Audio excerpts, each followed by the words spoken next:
నమస్తే, welcome to our channel. నేను మీ పద్మావతి.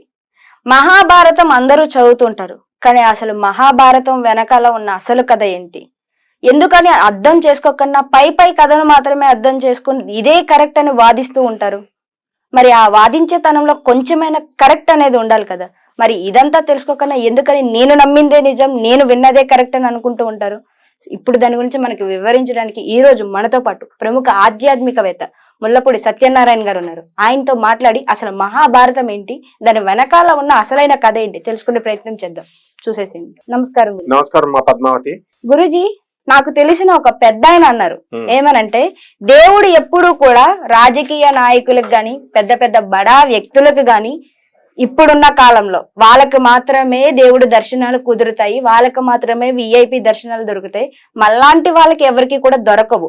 ఇప్పుడు రోజుల్లో ఇలా ఉంటే పూర్వంలో ఎప్పుడు కూడా రాజుల కుటుంబాలకే ఒక దేవుడు వచ్చి కథలు చెప్పి గీతోపదేశాలు ఇచ్చాడు తప్పితే మనలాంటి సామాన్య ప్రజలకి ఎవరు ఇచ్చారు గీతోపదేశాలు?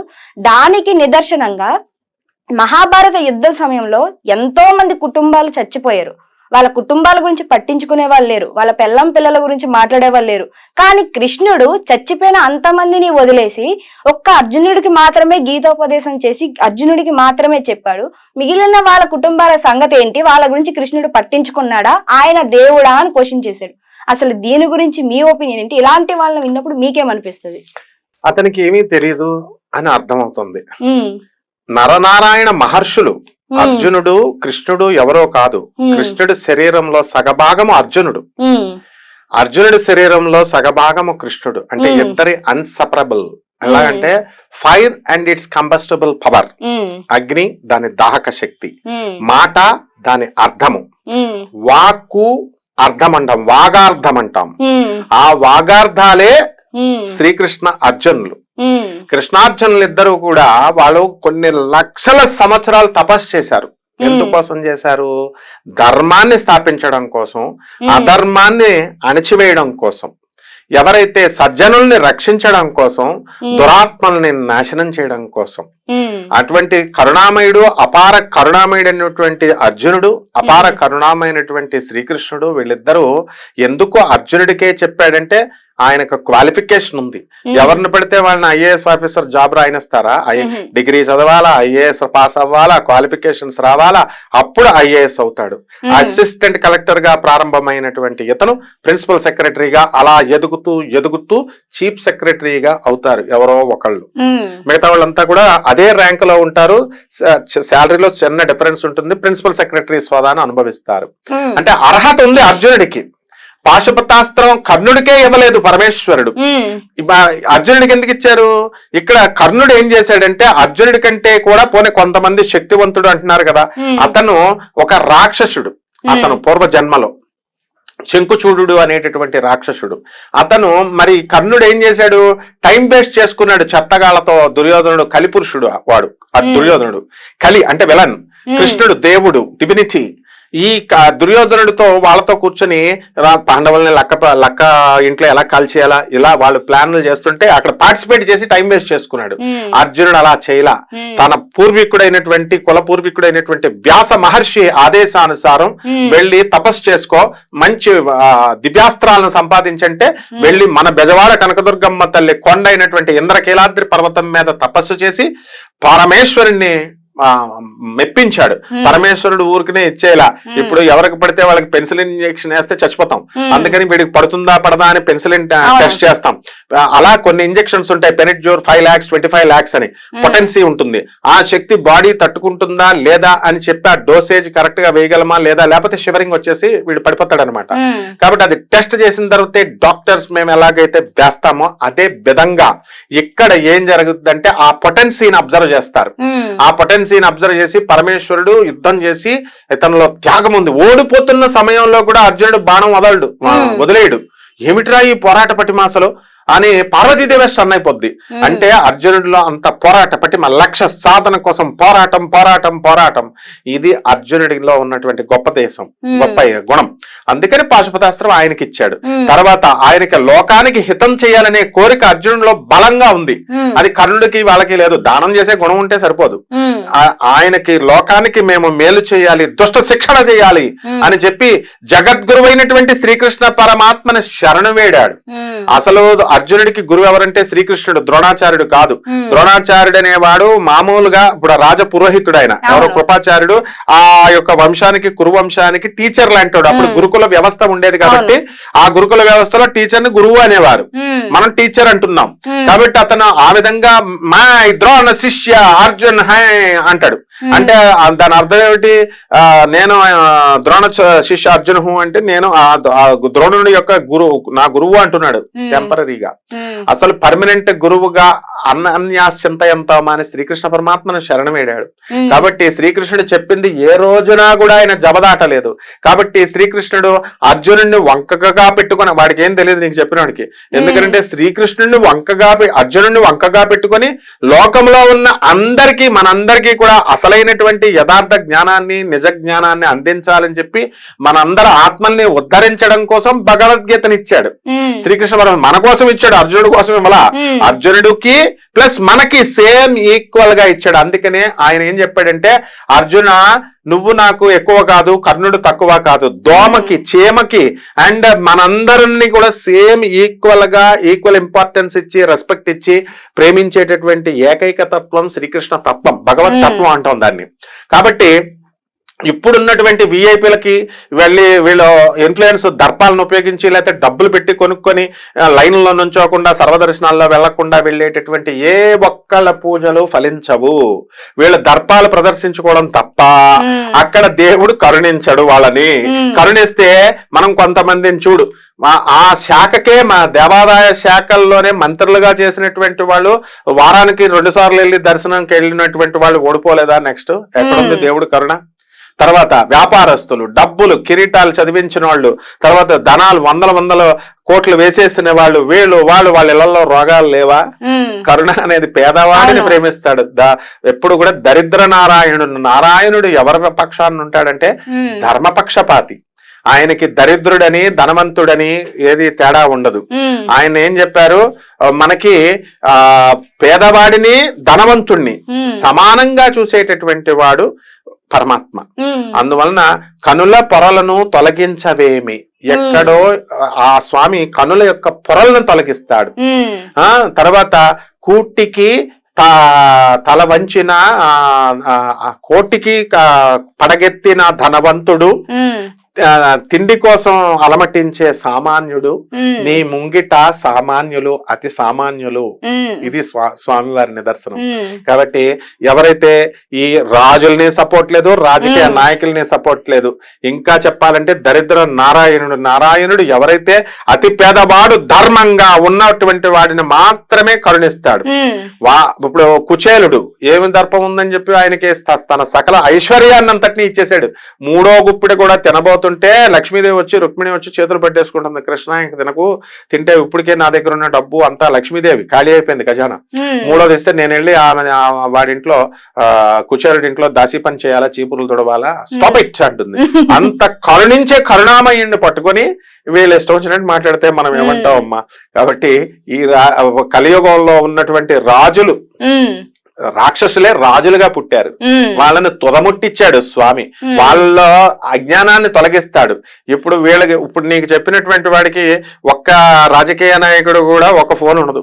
మొత్తం ఇప్పుడు ఉన్నటువంటి ప్రధాన మంత్రులు కాదు, ముఖ్యమంత్రులు కాదు, ఎవ్వరైనా సరే వాళ్ళంతా కూడా చాలా మంది వీళ్ళంతా కూడా అతి సామాన్యంగా వెళ్తారు.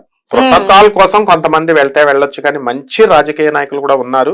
వాళ్ళ సర్వదర్శనంలోనే వెళ్లే వాళ్ళు ఉన్నారు. ఎమ్మెల్యేలు నాకు తెలిసి చాలా మంది మామూలు సర్వదర్శనాల్లోనే వెళ్తారనమాట. కాబట్టి వాళ్ళకి కావాల్సింది దేవుడు కరుణ, కానీ ఆర్భాటాలు ఇవి కాదమ్మా. చెప్పిన ఆయన శుద్ధ తప్పులు చెప్పాడు అనమాట.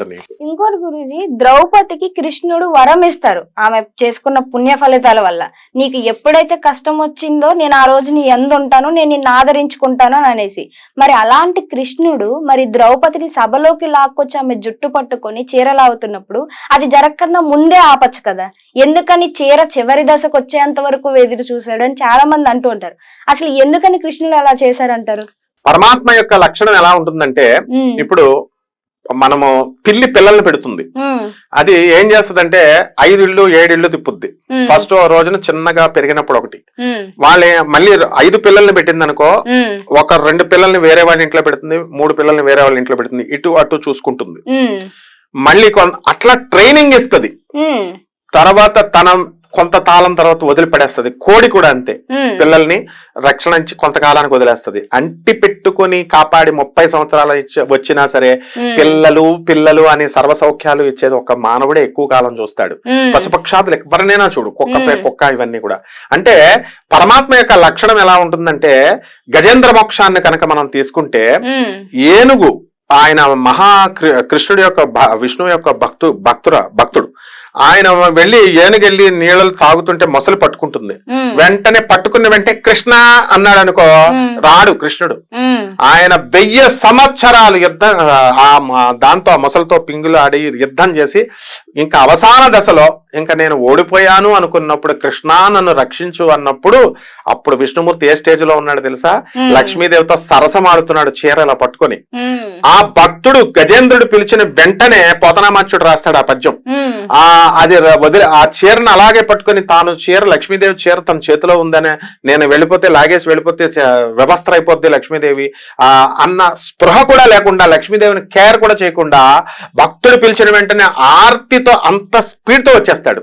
ఎప్పుడు ఫైట్ చేసి లాస్ట్ తర్వాత వస్తాడు పిలిస్తే, ఫస్ట్ లో రాడు.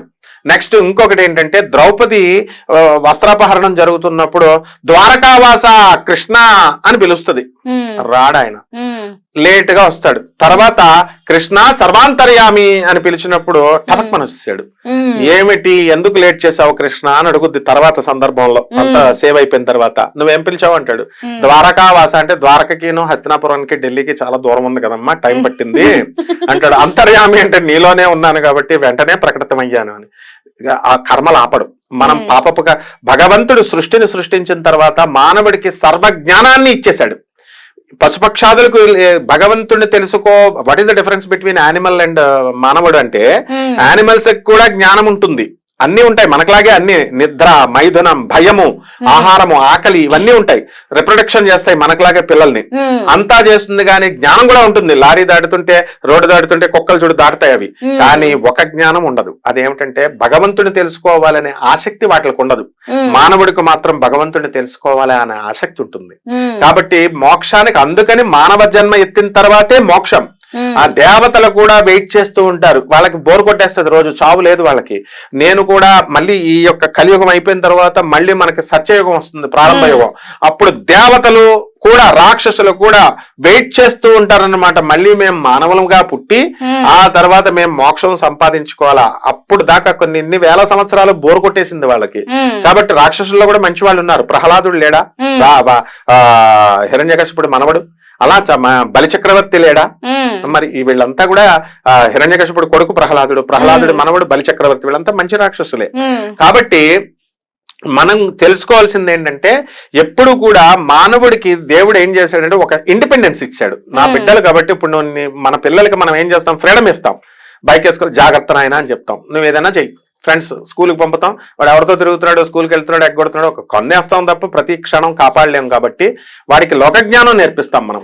ఆ విధంగా భగవంతుడు ఏం చేస్తాడంటే, మనల్ని సృష్టించి నువ్వు మంచి పనులు చేసుకో, చెడ్డ పనులు చేసుకో, నీ ఇష్టం, నీకు ఫ్రీడమ్ ఇచ్చాను. చెడ్డ పనులు చేస్తే తస్మాత్ జాగ్రత్త, తోలు తీస్తాను, నేచమత్యాది యోనుల్లోకి విసిరేస్తానని చెప్పాడు భగవద్గీతలో, క్లియర్ గా చెప్పబడింది.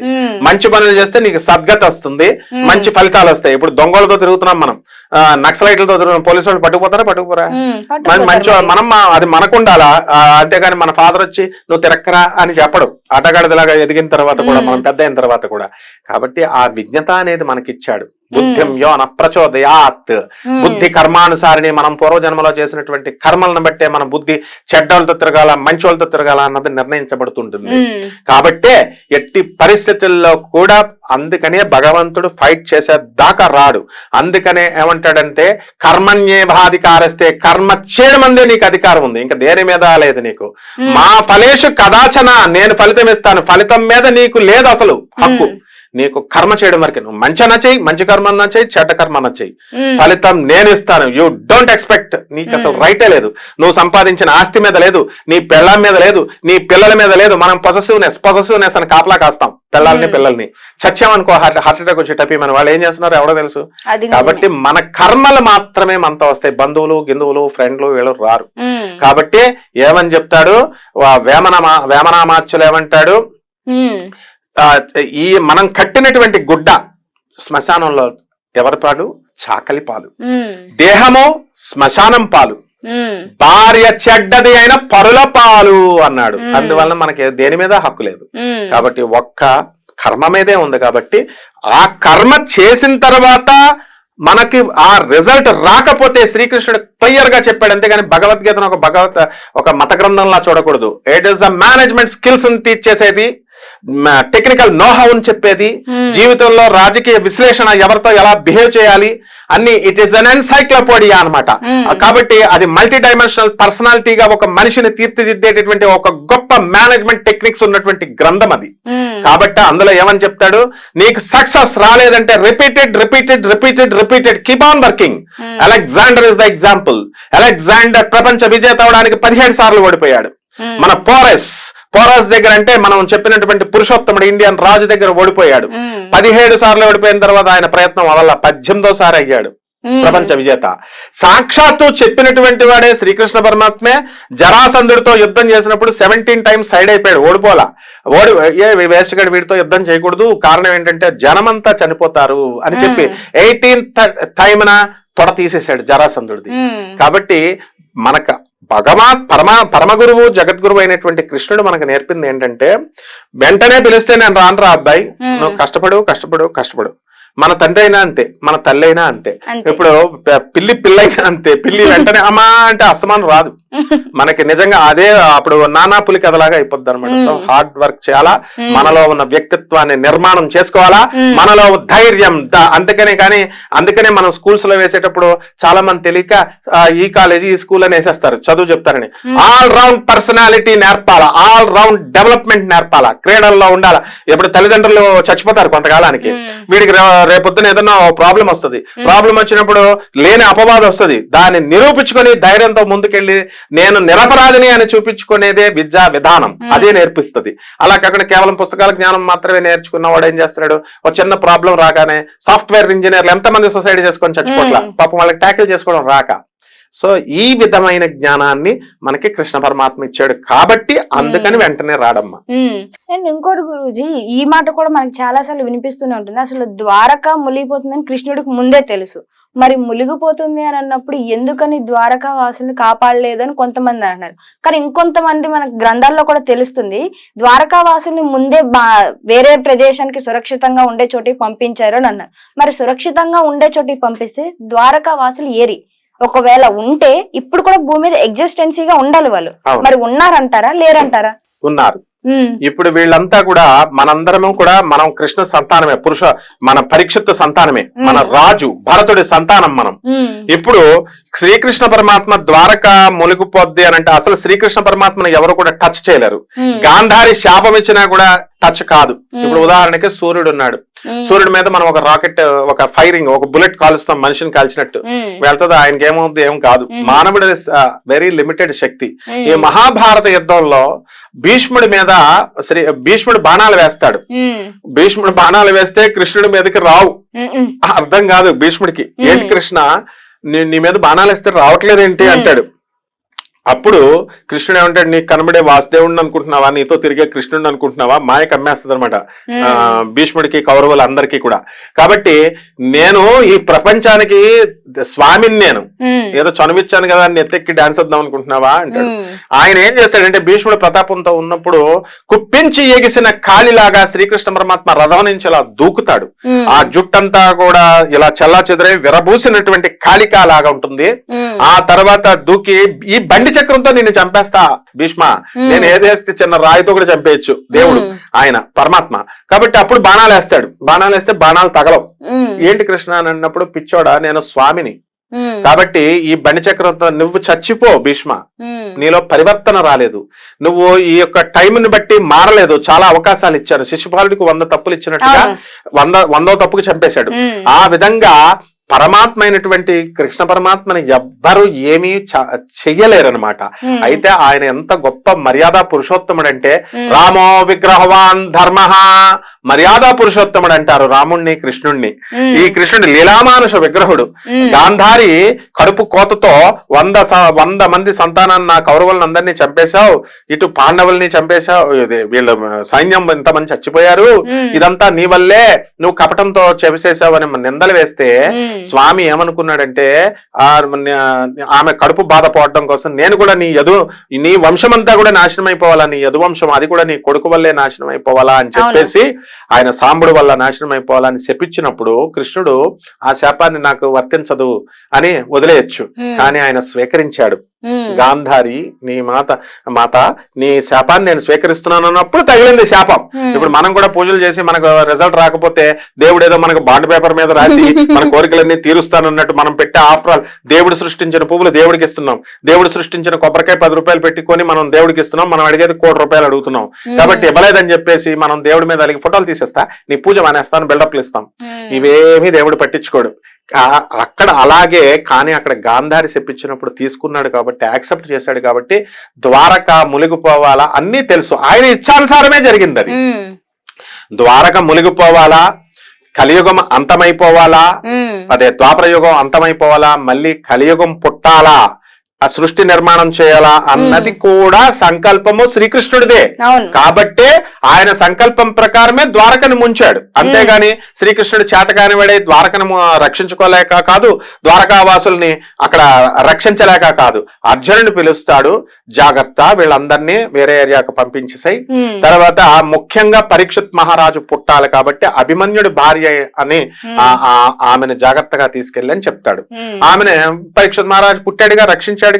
అప్పుడు అర్థమైందనమాట అర్జునుడికి, జగదేక వీరుడైనటువంటి అర్జునుడు అసలు ఇంకా ఆయనకి సాటి లేరు, Savyasachi, left and right hands same speed తో బాణాలు వేయగలిగే కెపాసిటీ ఉన్న అర్జునుడు ఏమనుకుంటాడంటే, ఇదేమిటి మంచి బ్రహ్మాండంగా నేను అంత మహామహుల్నే, ద్రోణుడిని, భీష్ముడిని, వీళ్ళందరినీ లేపిపడేశాను, కర్ణుడిని, మామూలు దొంగలు, దారి దొంగలు, ఎవరు బోయేవాళ్ళు, వాళ్ళ చేతిలో నేను ఓడిపోయానండి, నా ధనుస్సు వేస్తుంటే మంత్రాలు గుర్తు రావట్లేదు ఆయనకి, బాణాలు వెళ్ళట్లా అంటే అప్పటికే విత్డ్రా చేసేసాడు కృష్ణుడు.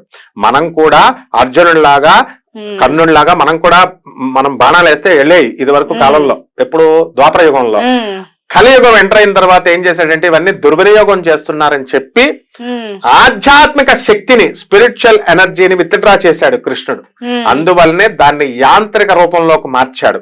లా of conservation of the energy అనేది, energy can neither be created not destroyed but can be transform from one form to the other అని సైన్స్ చెప్తోంది.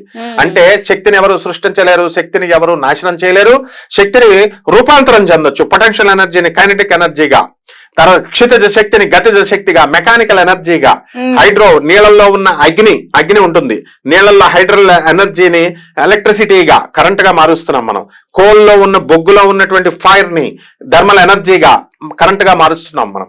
అంటే మెషిన్స్ రూపంలో మాత్రమే మీరు కలియుగంలో చేయగలరు అన్నాడు. అందుకనే మనం విమానాలను సృష్టించుకున్నాం, ట్రైన్స్ ను సృష్టించుకున్నాం, ఫోన్స్ ను సృష్టించుకున్నాం. ఈ రూపంలోనే మిసైల్స్ ని వేసుకోగలం తప్ప మనం ఇలా తలుచుకుంటే సంకల్ప శక్తి చేత మనం బాణాలు ఇదివరకు కాలంలో రావు, అలా రావు. ఇది కారణం. ఎందుకంటే ఆయనే విత్డ్రా చేశాడు. దీనికి ఉదాహరణగానే గాయత్రి మంత్రం ఉంది, అదే బ్రహ్మాస్త్రము. వెనక నుంచి ముందుకు చదివిన, ముందు నుంచి అనులోమానం విలోమానం పాతంలో చదివిన ఆ శక్తి విపరీతమైనటువంటి శక్తి మనకు వచ్చేసేది. కాబట్టి దానికి వశిష్ఠుడు శపిచ్చాడు. ఇంత మనుషులు దుర్వినియోగం చేస్తారు కలియుగంలో వచ్చేవాళ్ళని, దానికి శాపం పెట్టాడు. విశ్వామిత్రుడు శాపం పెట్టాడు, బ్రహ్మదేవుడు శాపం పెట్టాడు. మరి ఈ విధంగా వాళ్ళంతా కూడా స్పిరిచువల్ ఎనర్జీని కంట్రోల్ చేయడం కోసమే కావాలని శ్రీకృష్ణ పరమాత్మ ఇవన్నీ నిర్మించాడమ్మా. అలా కంట్రోల్ చేశాడు తప్ప శ్రీకృష్ణుడు చేతకాక లేకపోతే ఆయనకి తెలియక కాదు. స్వామి తలుచుకుంటే ఏదైనా చేయగలడు. అసలు భగవంతుడికి అసాధ్యం అన్నదే ఉండదు. ఒక సూది మొల నుంచి ఏనుగును దూర్పేయగలడు. అసాధ్యం. గాడ్ డెఫినేషన్ తెలియదు వీళ్ళకి. గాడ్ ఈజ్ ఆల్ పర్వేడింగ్, సర్వవ్యాపకుడు. కేవలం పూజా గదిలోనే ఉంటాడు, బయట ఉండడు, తప్పు. ఆల్ పవర్ఫుల్, ఆయనకి అసాధ్యం అన్నది ఉండదు. హిరణ్యకశిపుడు ఏం చేస్తాడు, నేను మనిషి చేత చంపకూడదు, మృగం చేత చంపకూడదు, చావు ఉండకూడదు అన్నాడు. రెండు కలిపాడు కృష్ణుడు. హిరణ్యకశిపుడు నేను పగలు చావకూడదు, రాత్రి చావకూడదు అన్నాడు. ఆ రెండు కాలం టైంలో ప్రదోష వేళలో సాయంకాలం చేశాడు. నేను ఆయుధాలతో చంపకూడదు అంటే ఆయుధాలు గీదాలు గోళతో పీకి పడేశాడు. సో ఈ భక్తులంతా, ఈ రాక్షసులంతా కూడా రకరకాల కారణాలతో, దుష్ట ప్రయత్నాలతో వీళ్ళు రకరకాల కండిషన్స్ పెట్టి అడిగే వాళ్ళని అందరినీ లేపి పడేశాడు. ఏ కండిషన్స్ పెట్టనటువంటి ప్రహ్లాదుడికేమో ధ్రువుడికి వీళ్ళకి ద్రౌపదాన్ని ఇచ్చి శాశ్వతత్వం చేశాడు. కాబట్టి స్వామి ఏదైనా చేయగలడు. ఓమ్నిసెంట్, ఓమ్ని పవర్ఫుల్, ఆల్ పవర్ఫుల్, ఇటువంటి ఓమ్నిపొటెంట్, ఇటువంటి లక్షణాలు ఉన్నవాడే శ్రీకృష్ణుడు. కాబట్టి ఆయనకు అసాధ్యం అన్నది లేదు. ఇవన్నీ కూడా కేవలము ఆయన యొక్క ఇచ్ఛానుసారమే జరుగుతోంది. అందువల్లనే క్రియాశక్తి ఆయనే, ఇచ్ఛాశక్తి ఆయనే, జ్ఞానశక్తి ఆయనే. వేదాలు చదివితే ఇవన్నీ తెలుస్తాయి. ఇదిగో వేదాలు, మీమాంసాలు ఇవన్నీ కూడా చదివితే తెలుస్తాయి. పురాణాలు ఇవన్నీ పైపైన కోడెడ్ లాంగ్వేజ్ లో ఉంటాయి. ఆ కోడెడ్ లాంగ్వేజ్ వాళ్ళకి డీకోడ్ చేసుకొని చదవాలా. ఇప్పుడు ఎల్కేజీలో చదువుతున్న స్టూడెంట్ పెద్ద అయిన తర్వాత ఎంబీబీఎస్ చదవచ్చు అనుకుందాం. వాడికి ఆ ఎంబీబీఎస్ 21 సంవత్సరాల వయసు వచ్చిన తర్వాత వాడు ఆ పుస్తకాల్లో అర్థమవుద్ది. ఎల్కేజీలో లెవెల్లో ఉన్నప్పుడు అర్థమవుతుందా? అలా నీకు చెప్పినటువంటి వాళ్ళంతా కూడా ఎస్టర్డే బిస్కెట్స్ అండ్ ఎల్కేజీ వాళ్ళు అనమాట. కాబట్టి అలాంటి పిచ్చి పిచ్చి చెప్పారు. వాళ్ళకి అంత పరిణతి రాదు. ఇంకా కొన్ని వేల లక్షల జన్మలు పడతాయి వాళ్ళకి అర్థం అవడానికి. కాబట్టి కన్ఫ్యూజ్ అవ్వాల్సిన అవసరం లేదు. శాస్త్రాలు పురాణాలలో శాస్త్రబద్ధంగా నేను రేషనల్ గా సైంటిఫిక్ నాలెడ్జ్ తో, తర్వాత లాజికల్ కన్సిస్టెన్సీతో నేను చెప్తున్నాను భక్తులు.